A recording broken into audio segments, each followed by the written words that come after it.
จากวัดดับภัยเชียงใหม่สืบสานเวลา1,031 ปีนานไกลวัดพระบาทอุดมรุ่งเรืองงามตาเจ้านายบุญธรรมสาขาหลวงเมืองเชียงใหม่ปกครองเมืองฟ้าทุ่มเทแรงกายแรงใจทุกชาติพันธุ์รวมใจรักษา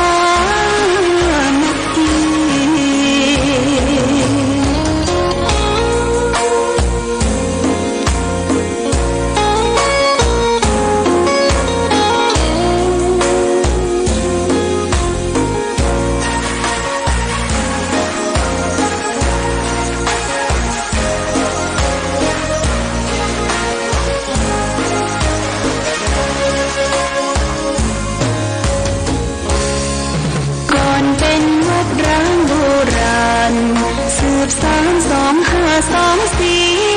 พระมหาราชครูเกษรา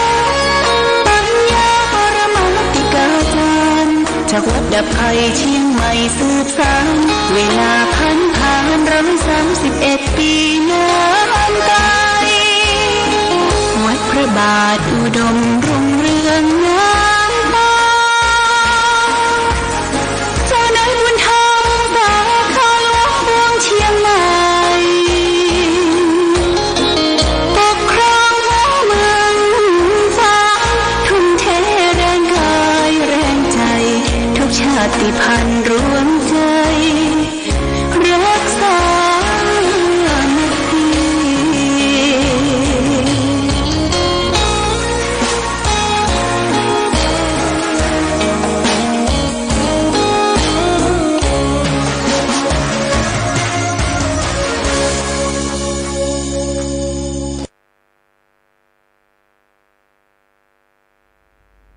เจริญสุขศรัทธาสาธุชนญาติโยมท่านพุทธบริษัทตั้งหลายวันนี้รายการธรรมประทีปส่องต่างก็ได้มาพบปะกับพ่อแม่พี่น้องศรัทธาสาธุชนญาติโยมแห่งครั้งหนึ่งวันนี้เป็นวันพุธที่4เดือนกันยายนพุทธศักราช2567ซึ่งตรงกับเดือน10ใต้เดือน12เหนือขึ้น2ค่ำญาติโยมวันนี้เป็นวันพุธที่4ปีมะโรงก็อากาศท้องถิ่นวันนี้ก็แจ่มใสดีฟ้าฝนบ่ตกในท้องที่อำเภอฝางแม่อายชัยประการก็สะดวกต่อการเดินทางไปไหนมาไหนก็วันนี้ปลอดโปร่งโล่งอากาศดีวันนี้ที่อาคารพุทธบริษัทของวัดพระพุทธบาทอุดมก็จะมีคณะแพทย์หมอจากแม่ฟ้าหลวงได้มาตรวจเช็คร่างกายของพระภิกษุสงฆ์สามเณรตอนนี้ก็เริ่มมาพร้อมกันที่อาคารสาราพุทธบริษัทของวัดพระพุทธบาทอุดมเดี๋ยวใกล้จะถึง8 โมงก็จะได้ลงไปตรวจเช็คร่างกายที่แพทย์หมอ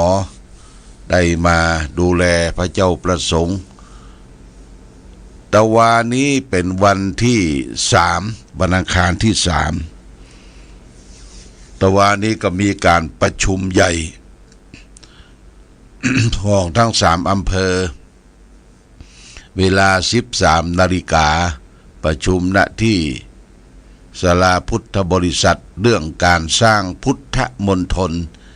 จังหวัดเชียงใหม่ซึ่ง3 อำเภอ อำเภอฝางแม่อายชัยประการเปิ้นได้บ่งตกยกคือได้ร่วมกันสร้างที่ตำบลกุสินาราเมืองกุสินารา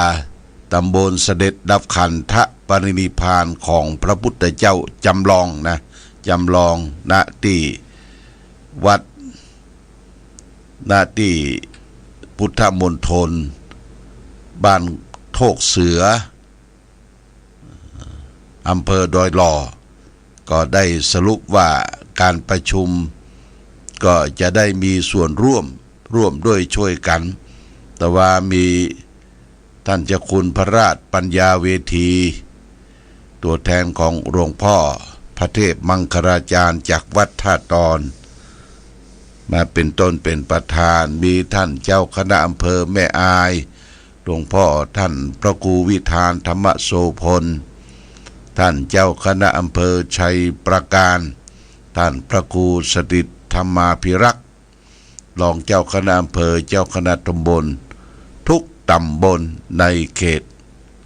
อำเภอฝางแม่อายชัยประการแล้วก็ยังมีตัวแทนของข้าราชการ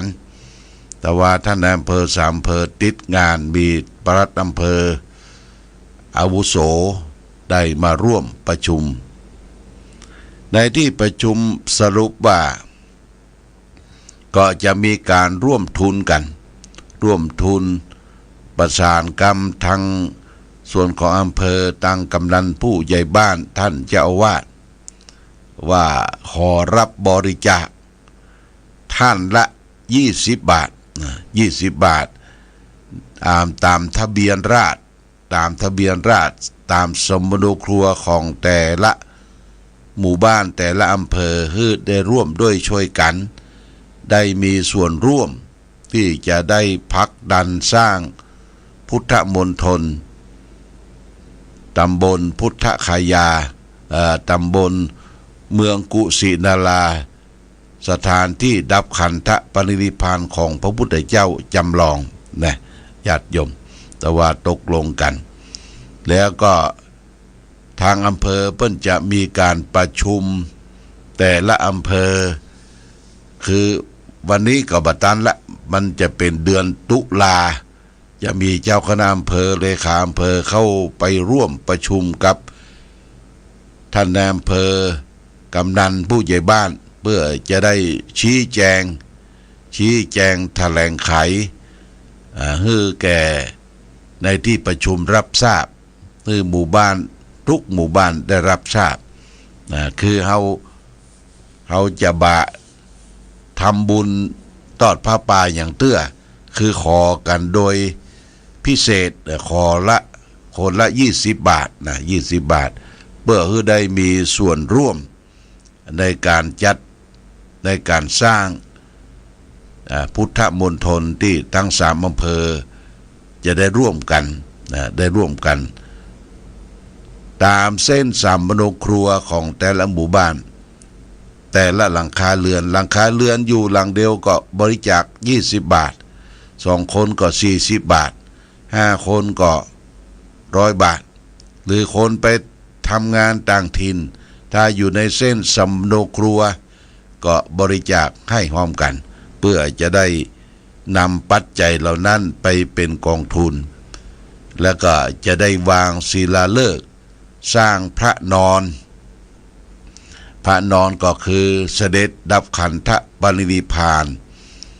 ในปางสุดท้ายของพระสัมมาสัมพุทธเจ้าพระพุทธรูปนอนประทับนอนนี้ก็คือราคาก็คงจะใช้เงินพอสมควรเพราะจะได้หล่อทองเหลือง7 เม็ดญาติโยม7 เม็ดก็มาถึงเลข7นี่เป็นเลขเสด็จ7 เม็ด14 ศอกอยู่ในอาคารอันนี้ก็จะได้เตรียมงานกันไว้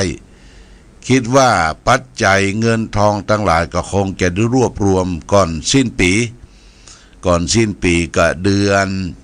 ธันวาคมญาติโยมวันที่เขาจะวางศิลาฤกษ์ก็ปัจจัยจะได้รวมกันคิดว่าวางศิลาฤกษ์ก็จะเป็นวันที่9 ธันวาคมเป็นวันที่9 วันธันวาคมปี2567นะจะได้คิดวางศิลาฤกษ์ร่วมบุญร่วมทุนกันอันนี้ก็แจ้งญาติโยมท่านสาธุชนทั้งหลายที่จะได้ร่วมกันจะไปวางศิลาฤกษ์สร้างพระพุทธรูปปางปรินิพพานณที่พุทธมณฑลแต่ละตำบลแต่ละอำเภอก็จะได้ไปกันห่อข้าวห่อปลาตั้งโรงทานกันณที่พุทธมณฑลจังหวัดเชียงใหม่อำเภอดอยหล่อจังหวัดเชียงใหม่อันนี้ก็แจ้งญาติโยมท่านทั้งหลายได้รับทราบเป็นเบื้องต้นว่าเฮาขอกันคนละ20 บาทซาวนี้มันมีความหมายญาติโยมเลขซาวเลข20นี่นะเฮาถือกันนักถือกันนะว่ามานักมาหลายก็ซาวได้นักก็ซาวจะมีเงิน20เงินซาวเนี่ยเป็นกองทุนเพื่อได้ภูมิใจว่าเฮาได้ร่วมกันกึศกันสร้างตำบลที่จำลองจากอินเดียคือสถานที่เมืองกุสินาราที่พระพุทธเจ้าเสด็จดับขันธปรินิพพานจะมีองค์พระพุทธรูปปางปรินิพพานและก็อาคารและก็เจดีย์แห่งหลังหนึ่งอันนี้ก็แจ้งเป็นฐานเบื้องต้นคือเราและท่านทั้งหลายได้รับทราบแต่วันนี้มีการประชุมกันไปเรียบร้อยตอนบ่ายณที่ศาลาพุทธบริษัทของวัดพระพุทธบาทอุดมอันนี้ก็แจ้งญาติโยมท่านสาธุชนท่านทั้งหลายเพื่อจะได้รับทราบและร่วมด้วยช่วยกันที่จะได้สร้างสิ่งที่เป็นการสืบทอดอายุของพระพุทธศาสนาเรียกว่าพุทธมณฑลประจำจังหวัดเชียงใหม่ณที่บ้านโทกเสืออำเภอดอยหล่อเขาก็จะได้ร่วมกันร่วมด้วยช่วยกันเปิ้นได้โปร่งยังฮือแต่ละอำเภอเนี่ยนะได้รับผิดชอบอำเภอฝางแม่อายชัยประการรับผิดชอบตำบลเรียกว่าสังเวชนียสถานตำบลที่4ปางเสด็จดับขันธปรินิพพานจำลองมาจากอินเดียญาติโยมท่านสาธุชนทั้งหลายเอาบ่ต้องฟังเด้อเพราะว่าถ้าประกาศรับบริจาคให้หอมเมื่อใดก้อยว่ากันเนาะอันนี้แจ้งให้ทราบเราจะได้มีส่วนร่วมกันทุกผู้ทุกคนในเขตอำเภอฝางแม่อายชัยประการจึงประกาศโดยทั่วถึงการมาณโอกาสนี้วันนี้ได้นำธรรมะคลังธรรมมามาจาคือเป็นข้อคิดสะกิดเตือนใจแก่ศรัทธาญาติโยมวันนี้เอาเรื่องปฏิลาภกถาว่าด้วยได้สิ่งตอบแทนนะว่าโดยได้สิ่งตอบแทนอยู่ในพระไตรปิฎกเล่มที่28หน้า1013หน้า1024พระพุทธเจ้าตรัสไว้ในพระไตรปิฎกที่เปิ้นก้อนออกมาว่าสักกัตตวาสโกโหติครุโหติสคารโวปูชโกรพเตปูชังวันทโกปฏิวันทนังแปลว่าสักการะเขาก็สักการะตอบเคารพเขาก็จะเคารพตอบบูชาเขาย่อมได้รับการบูชาตอบไหว้เขาย่อมได้ไหว้ตอบอันนี้เป็นสิ่งที่ตอบแทนเราก็ฟังเอาไว้นะเป็นข้อวัดปฏิบัติสำหรับเราและท่านทั้งหลายโดยเฉพาะจารีตประเพณี ของล้านนาเปิ้นว่าสักการะเขาก็จักสักการะตอบนี่การไหว้การบูชาสักการะเคารพนับถือเฮาสักการะผู้อื่นแสดงตนมีความนอบน้อมต่อผู้รักผู้ใหญ่เฮาจะสังเกตสังกาว่าเวลายกมือไหว้ผู้ใดผู้หนึ่งผู้นั้นก็สักการะตอบหรือเฮาสักการะคนอื่นเปิ้นทำหน้าจุดบินหน้าหนีอันนี้ไม่พึงปรารถนาไม่สักการะตอบเนี่ยถ้าเราทำเป็นกิจกรรมกิจวัตรมีการสักการะเขาก็สักการะตอบเคารพเขาก็จะเคารพตอบเคารพนอบน้อมยกย่องเทิดทูนต่อผู้ที่ควรเคารพเขาก็จะเคารพตอบเราบูชาเขาย่อมได้บูชาตอบบูชาสิ่งที่ควรบูชามีบูชาเคารพพ่อแม่ครูบาอาจารย์ผู้ที่มีอุปการะคุณเราก็ย่อมได้รับการบูชาตอบไหว้เขาย่อมได้ไหว้ตอบนี่วันทโกปฏิวันทนังนี่การไหว้เขาย่อมได้รับไหว้ตอบนี่เป็นประเพณีของคนไทยไปที่ไหนเอามือประสานกันเป็นดอกบัวแทนหัวใจสวัสดีครับสวัสดีเจ้าต่อผู้ที่ได้พบได้ปะกันเปิ้นก็จะแสดงขอบการไหว้ตอบกับเราแล้ววันทโกปฏิวันทนังนะอันนี้เป็นประเพณีตั้งล้านนาเฮาเนี่ยถือว่าการไหว้การสานี่เป็นประเพณีและเมืองไทยก็เป็นประเพณีที่สืบสานกันมาตั้งแต่โบราณกาลการแสดงความเคารพเช่นยืนตะเบะหรือว่าเอามือแนบสองข้างเคารพลงอันนี้เป็นของฝรั่งมังค่าที่เราได้สืบทอดมาแต่ทางไทยนี่เปิ้นจะไหว้โดยเอามือไหว้สักการะถือว่าเป็นการเคารพไหว้เขาย่อมได้ไหว้ตอบวันทโกปฏิวันทนังอันนี้ฝากไว้เป็นข้อคิดแก่ญาติโยมท่านสาธุชนทั้งหลายต่อไปแห่งเรื่องหนึ่งว่านะมิตะทุพพีกถานะมิตะทุพีกถาว่าด้วยผู้ไม่ประทุษร้ายกับมิตรอันนี้ก็พระพุทธเจ้าก็แสดงไว้ว่าอัคคิยถาปัจฉรติเทวตาวะวิโรจติสิริยาอัจฉหิโตโหติโยมิตานังนะทุพพติก็แปลเป็นไทยว่าคนที่ไม่ประทุษร้ายมิตรย่อมโชติช่วงเหมือนกองไฟย่อมรุ่งเรืองเหมือนเทวดาถึงจะไม่ถูกสิริโชคตลอดทั้ง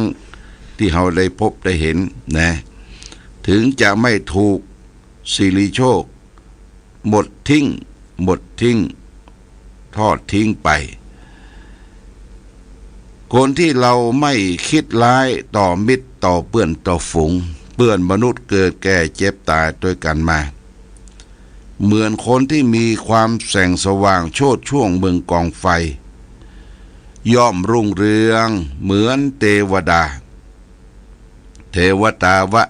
วิโรจติย่อมรุ่งเรืองเหมือนเทวดากิริยาอัจฉหิโตโหติทั้งจะไม่ถูกสิริทอดทิ้งโยมิตานังนะทุปติคือเฮามีมิตรมีเพื่อนมีฝูงมีอยู่ร่วมกันมิตรในครัวเรือนมิตรในครอบครัวก็คือสามีภรรยาเป็นมิตรที่ดีต่อกันนะยกย่องเทิดทูนให้ออกหน้าออกตาอยู่ด้วยกันจะไปรับการบังใบเก็บงำความอันบดีบังงามไว้มีความสัตย์ซื่อต่อกันตรงต่อกัน นิมิตเจ้าเรือนในเรือนของเฮาเนี่ยอยู่ร่วมกันสร้างมิตรอย่าไปสร้างศัตรูคนที่ไม่ประดุษร้ายมิตรย่อมได้โชติช่วงเหมือนกับแสงกองไฟเหมือนกับกองฟองไฟย่อมรุ่งเรืองเหมือนเทวดาเนี่ยญาติโยมย่อมรุ่งเรืองเหมือนเทวดาเฮาอู้ถึงเทวดาญาติโยมเทวดาเปิ้นจะมีธรรมะประจำจิตอยู่2 ข้อคือหิริความละอายแก่ใจโอตปะความเกรงกลัวหรือความเกรงผิดเราจะยะยั้งทางชั่วทางร้ายตั้งต่อมิตรต่อครอบครัวสามีภรรยาบอกว่าทั้งต่อหน้าและรับหลังคือมีหิริมีความละอายมีโอตปะความเกรงกลัวความเก่งผิด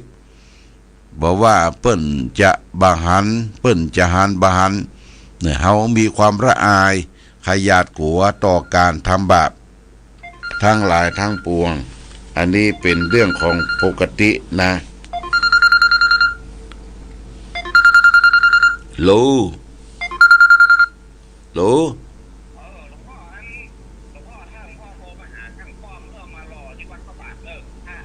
โอ้รอพวกรอพุ่นกะ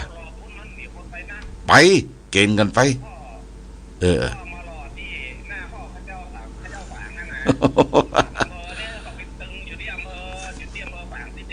วดท่อ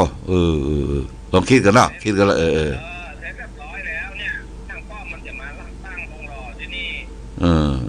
เสร็จเรียบร้อยเอามารอที่นี่แล้วก็คนในอำเภอเขาเนี่ยมดมีแต่ไหนเอาแผ่นทองถ้อยนั่นนะ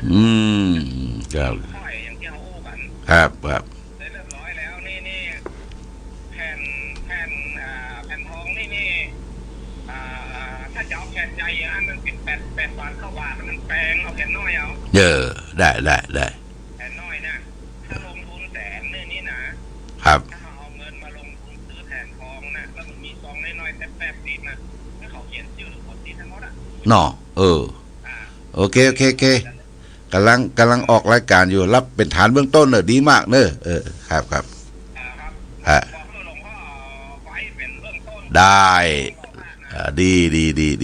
โอเคครับสวัสดีครับก็ได้รับโทรศัพท์จากหลวงพ่อท่านพระครูสถิตธรรมาภิรักษ์หลวงพ่อพระครูสถิตธรรมาภิรักษ์บอกว่าถ้าจะรอพระนอนนะพระนอนที่เราจะนำไปประดิษฐานณที่ปุณณที่พุทธมณฑลญาติโยมยาว7 เมตรยาว7 เมตรเปิ้นว่าแนะนำว่ามารอที่ฝางรอที่หน้าอนุสาวรีย์พระเจ้าฝางพระนางสามผิวช่างที่เคยมารอครูบาศรีวิจัยเนี่ยช่างเดียวกันนะญาติโยม